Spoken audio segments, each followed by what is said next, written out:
Hotel Guuleed ee magaalada Hargeysa ayaa maanta waxa lagaga dhawaaqay urur siyaasadeedka shacabka Somaliland oo marka magaciisa la soo gaabiyo loo yaqaano SPP waxaana halkaasi ka hadlay ugu horeyntii mas'uuliyiin kala duwan dad dhalinyaro isugu jira siyaasiyiin looyaro saxafiyiin dhaqaatiir iyo aqoonyahan badan oo reer Somaliland kuwaasi oo arkay maanta in xisbiyadeennii ay doonaynay in aynu kaga baxno qabyaaladda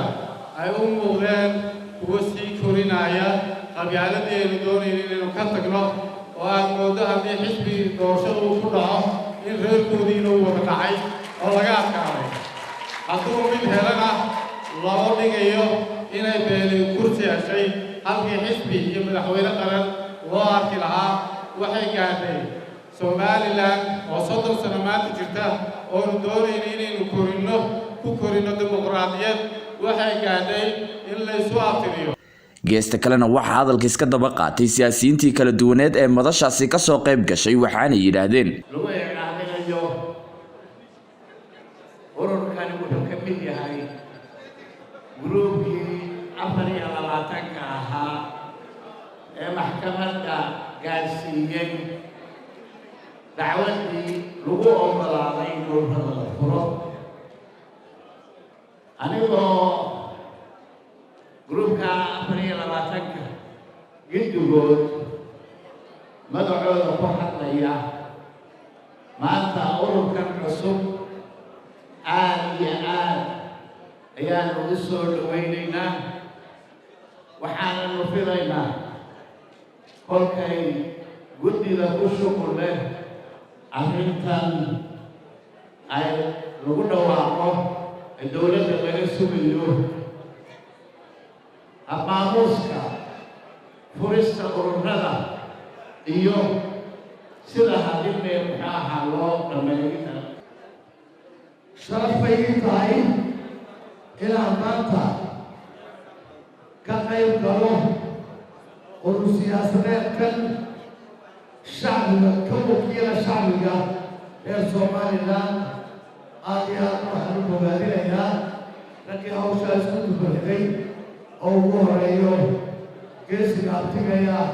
ee xagla tuusi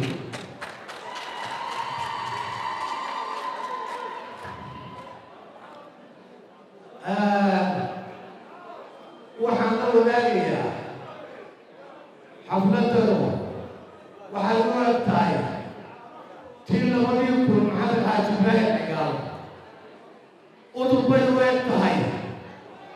rag baa yidhi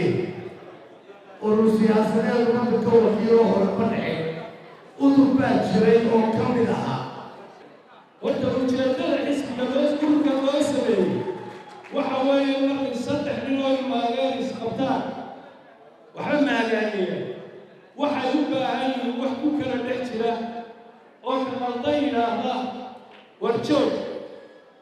laakiin haddii aan cilmimaysi la buuxinayn Somaliland dhada yeelan mayso aad iyo aad u faraxsanahay indhayo waligood ma heesi jirin waan heesaya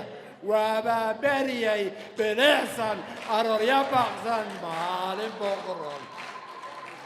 waa maalin ma garanaysaa u dhalatay Somaliland xidigtina waa taa soo baxday beerag badan baan tabayaa runtii oo lagu geynay kaadhadhka u geynay kuwii odhan jiray beelaha iskale ee iminka udheelada dabadda fadhiya waxaa lagu baaqayaa maantay taagan tahay hadhow yaanay odhan hadhowya waxay sheegaan waa in ummaddu ay taariikh ku qorataa meeshiisa ugu yimaado u ismaraa marka ugu horeysa aayad quraanana waa ku furtaa wuxuuna ismaraa alla ka cabsiga ayuu ismaraa ilaahay aynu ka cabsano oo ka baqno ilaahay aynu ka cabsano oo ka baqno in farxada maanta inaan ka soo qayb galo xafladda furitaanka urur siyaasadeed loo magac baxay shacabka Somaliland waa urur magac fiican marka hore waxaan leeyahay hambaliyo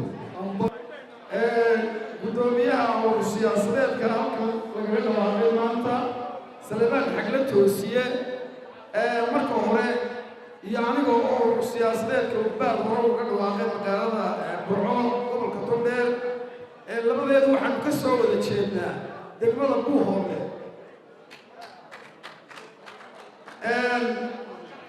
يبلوي كانوا سياسات كان مركين ومستقبلين هذا كتيرين أي كنتي وحياة مسوي شيء ugu dambeyntii waxaa halkaasi ka hadlay Dr. Saleebaan Xagsle Toosiye wasiirkii hore ee wasaaradda caafimaadka Soomaaliland oo ka warbixiyay tixgelisay dacwadoodii laguna furay ururada lama gaarin waqtigii ololaha sidaa daraadeed igama filaysaan mana jeedinayo khudbadii ololaha waxaan halkan idinku soo gudbinayaa khudbad yar oo daahfurid ama shaacin keliya waxaan ururka iyo sidoo ku aasaasmay iyo hawlihiisa kala gedisnaa uu soo maray waa laga hadlay waa la idin soo jeediyey ururkani waa urur ku yimid daraasadda uu garyaqaanku sheegayey ka timid doonista bulshada waa urur ku salaysan wada lahaanshaha la wada leeyahay ururkan waxaa la doonayaa inay ka soo baxdo midnimo buuxda oo dal iyo dadba ah midnimadaa buuxda ee dal iyo dadba ah waxaa ka soo bixi doona aqoonsi degdeg ah oo la aqoonsado Jamhuuriyadda Soomaaliland